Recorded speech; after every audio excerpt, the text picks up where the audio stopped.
प्रवीण कुमार जी, कोटा से। राधा वल्लभ श्री श्री हरिवंश महाराज जी, आपके चरणों में कोटि कोटि नमन। महाराज जी, क्या कोई ऐसा उपाय है कि मैं आपसे पहले निकुंज में पहुंच जाऊं आपके स्वागत की तैयारी के लिए?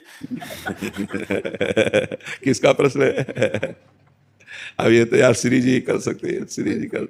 वैसे अगर ऐसा होता तो सैकड़ों तैयार हैं कि हम आपसे पहले जाएं, हम कभी ये ना सुने कि आप चले गए। इससे अच्छा है हम पहले चले जाएं।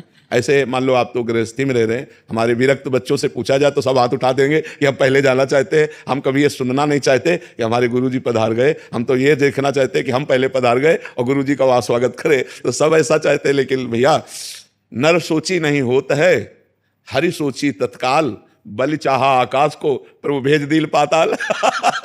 रसातल का राज्य दे दिया। तो हमारे तुम्हारी सोच से नहीं होगा, सोच वही होगी जो श्री जी की होगी। महाराज जी, हम आपको यही स्वरूप में देखना चाहते हैं, वहां भी सहचरी भी हो तो ऐसे ही हो। आपका स्वभाव भी यही हो जैसे हमसे हंसते खेलते हैं। नहीं, ये तो पांच भौतिक स्वरूप ये इसी देश का है, ये उस देश में प्रवेश नहीं पाता। तो लगता है सहचरी भी ऐसी हो। महाराज जी, मतलब आप अगर आशीर्वाद दे देंगे, श्री जी की कृपा हो जाएगी तो शायद हो जाए।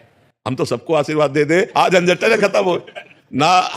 हमको क्या चिंता है कि जितने शरणागत हैं, हमारा शरीर पूरा होने के बाद ये कैसे रहेंगे, इनकी कैसे खान पान की व्यवस्था अलग चीज होती है। एक प्यार, एक दुलार, एक वातावरण, एक तो वो जो कि हमारे गुरु जी हैं, हमारी बात है, कोई बात आई तो हमसे समस्या का समाधान है, एक प्यार है, ये सब अनाथ हो जाएंगे, नहीं हो जाएंगे। लेकिन अपना कोई बस थोड़ी है, अपना कोई बस नहीं। हमारे बस की बात तो है लेकिन कितने दिन जीना है। अभी कहो भगवान 10वीं वर्ष जिला दे और 10 मिनट में पूरा हो जाए, अब इसका कुछ कहा नहीं जा सकता। अच्छा, कितने स्वस्थ हमारे सामने चले गए और बीमार हम बैठे हुए।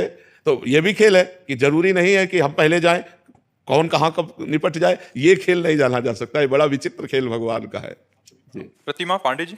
राधे राधे। महाराज जी, निंदा क्या है?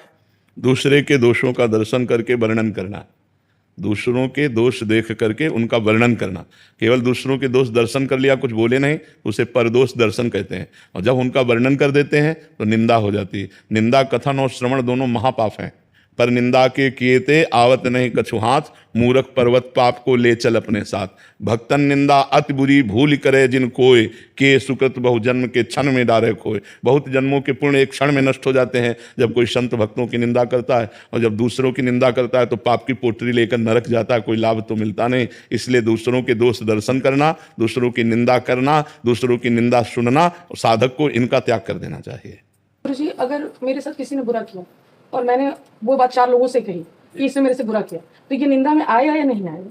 अपनी पीड़ा कहना एक अलग बात हो जाती है कि मैं पीड़ित हूं इनके द्वारा।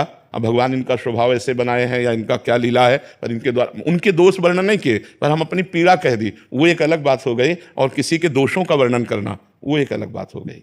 तो ये ध्यान रखना है कि हम दोषों, वैसे अपने को भी भगवान ने बुद्धि दी है, पहली ही हरकत में हमको बचा लेना चाहिए अपने को। जैसे हम जानते हैं कि ये आदमी अगर हम बातचीत करेंगे तो ये प्रतिकूल व्यवहार करेगा, तो हमको तुरंत उससे दूर हो जाना चाहिए, जिससे हमें ना निंदा करनी पड़े और ना विरोध करना पड़े। यदि वो अपना कोई परिवार का जन है, कोई निजी संबंधी है, तो हमको उदासीन होना चाहिए। उदासीन मतलब होता है न शत्रुता न मित्रता। अगर वो हमसे बात कर रहा है तो उत्तर दे दिया, नहीं बात कर रहा तो हम नहीं बोल रहे हैं। पूर्व में किया वो सब क्षमा कर दी। उसे क्षमा बहुत बड़ा अस्त्र है। उमा क्षमा सापहु ते भारी, अपने कर्म जाय अपकारी। यदि आप क्षमा कर दोगी तो साप से भी बढ़कर उसको दंड मिलेगा, क्योंकि उसने जो कर्म किया है उसका तो उसे दंड मिलेगा ही। और आप क्षमा कर देंगे तो आप महान हो जाएंगी, आपका हृदय शीतल हो जाएगा, आपके ऊपर भगवान की कृपा रहेगी। क्योंकि भगवान क्षमा को ज़्यादा महत्व देते हैं, क्रोध या दंड को नहीं।